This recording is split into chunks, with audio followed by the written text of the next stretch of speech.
സങ്കീർത്തനങ്ങൾ 84-ന്റെ വാക്യം. യഹോവേ, നിന്റെ ആലയത്തിൽ വസിക്കുന്നവർ ഭാഗ്യവാന്മാർ, അവർ നിന്നെ നിത്യം സ്തുതിച്ചുകൊണ്ടിരിക്കും. ജീവവചനത്തിന്റെ പ്രതിദിന ധ്യാന ചിന്തയിലേക്ക് എല്ലാ പ്രിയപ്പെട്ടവർക്കും സ്വാഗതം. വസിക്കുന്നവരുടെ മേൽ വ്യാപരിക്കുന്ന ബലം എന്നൊരു വിഷയമാണ് നാം ഈ വാക്യത്തെ ആധാരമാക്കി ചിന്തിക്കുവാൻ താല്പര്യപ്പെടുന്നത്. കൂടപ്പറമ്പുകളെ, ദൈവസന്നിധിയിൽ വസിക്കുന്നതിൻ്റെ ഭാഗ്യാവസ്ഥ ഏറ്റവും മനോഹരവും ഏറ്റവും അധികം ശ്രേഷ്ഠകരവുമാണ്.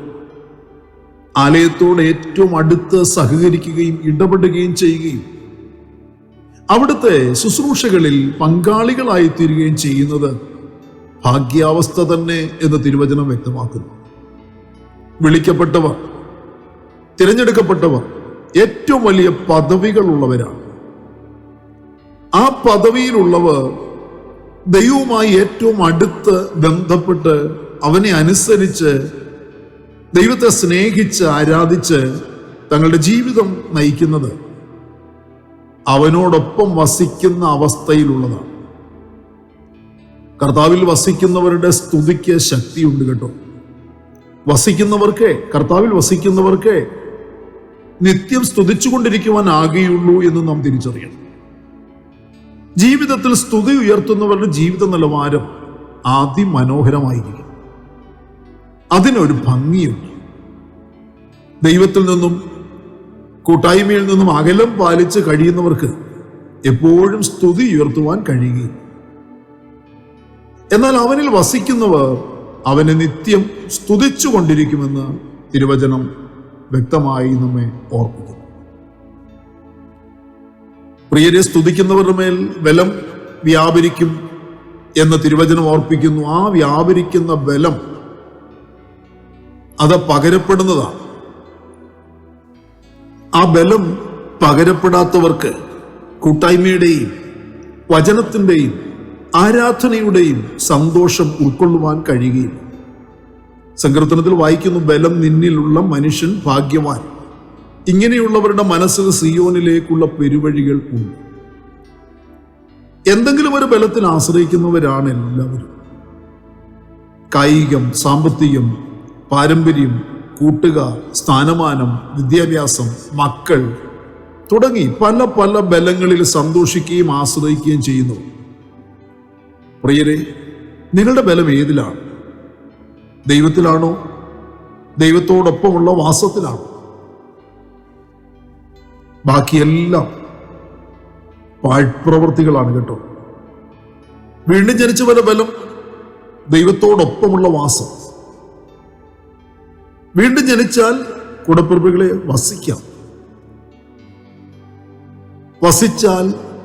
വസിച്ചാൽ വളരാം.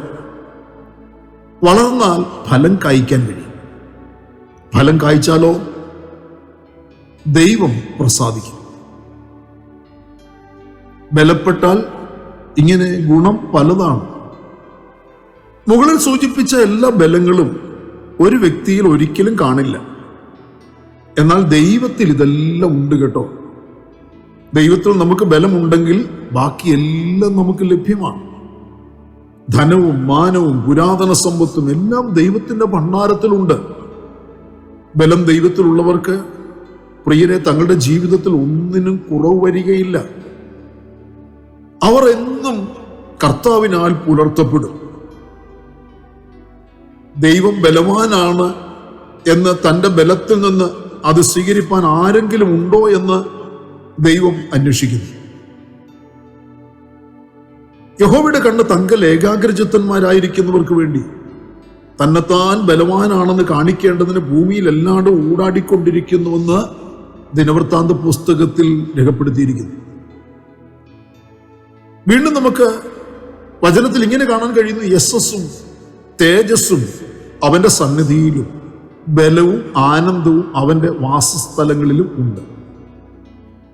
തിരുവചനം വീണ്ടും പരിശോധിക്കുമ്പോൾ കാണുന്നു, ധനവും ബഹുമാനവും നിങ്കൽ നിന്ന് വരുന്നു. നീ സർവവും ഭരിക്കുന്നു. ശക്തിയും ബലവും നിന്റെ കയ്യിൽ ഇരിക്കുന്നു. സകലത്തെയും വലുതാക്കുന്നതും ശക്തീകരിക്കുന്നതും നിന്റെ പ്രവൃത്തിയാകും. സദൃശവാക്യങ്ങൾ ഇങ്ങനെ വായിക്കുന്നു, യഹോവയുടെ നാമം ബലമുള്ള ഗോപുരം, നീതിമാൻ അതിലേക്ക് ഓടിച്ചെന്ന് അഭയം പ്രാപിക്കുന്നു. പ്രിയരെ, ഈ പറഞ്ഞിരിക്കുന്ന വാഗ്ദത്തങ്ങളുടെ വെളിച്ചത്തിൽ നിങ്ങൾ നിങ്ങളുടെ ജീവിതത്തിൽ അത് ആഗ്രഹിക്കുന്നുവെങ്കിൽ ദൈവസാന്നിധ്യത്തിൽ വസിക്കുന്നതിനുള്ള ആകാംക്ഷ നിങ്ങൾക്കുണ്ടായിരിക്കണം. ബലം ആഗ്രഹിക്കുന്നവന്റെ തിരഞ്ഞെടുപ്പ് ദൈവത്തോടുള്ള ജീവിതവും കൂട്ടായ്മയിലുള്ള സന്തോഷവുമായിരിക്കും. വസിക്കുന്നവന്റെ മേൽ ദൈവം തന്നെ ബലം പകരുന്നു. ദൈവത്തിൽ നിന്നും ബലം പ്രാപിക്കുന്നവന്, ആ ബലത്തിൽ ആശ്രയിക്കുന്നവന് ദൈവം സകലവും സാധ്യമാക്കി കൊടുക്കുന്നു. അവനൊന്നിലും പതറിപ്പോകുകയില്ല, അവനൊന്നിലും തളർന്നു പോകുകയില്ല, അവനെപ്പോഴും ബലപ്പെട്ടിരിക്കും. കൂടപ്പിറപ്പുകളെ, ആലയത്തിൽ വസിക്കുന്നവർ, ദൈവസാന്നിധ്യത്തിൽ വസിക്കുന്നവർ എത്രയോ ഭാഗ്യവാന്മാരാണ്. അവരിൽ ബലം പകരപ്പെടുന്നു. അവർ ദൈവത്തിൽ വസിച്ചുകൊണ്ട് നിത്യം സ്തുതിക്കുന്നതിനാലാണ് അവരിൽ ബലം വ്യാപരിക്കുന്നത്. നിങ്ങളുടെ ജീവിത സാഹചര്യത്തിൽ നിങ്ങൾ ഏത് ബലത്തിലാണ് ആശ്രയിക്കുന്നത്? നിങ്ങൾ യഹോവയെ നിത്യം സ്തുതിക്കുന്നവരുടെ ഗണത്തിലാണോ? ആണെങ്കിൽ നിങ്ങളുടെ മേൽ നിശ്ചയമായും ഉയരത്തിൽ നിന്നും ബലം പകരപ്പെടും. അത് പ്രാപിച്ച് ധന്യതയുള്ളൊരു ജീവിതം നയിച്ച് ദൈവഹൃദയത്തെ പ്രസാദിപ്പിച്ച് ജീവിക്കുവാൻ താങ്കൾക്ക് ഇടയായി തീരട്ടെ. പ്രാർത്ഥനയ്ക്കായി നമ്മുടെ കണ്ണുകളെ അടയ്ക്കാം.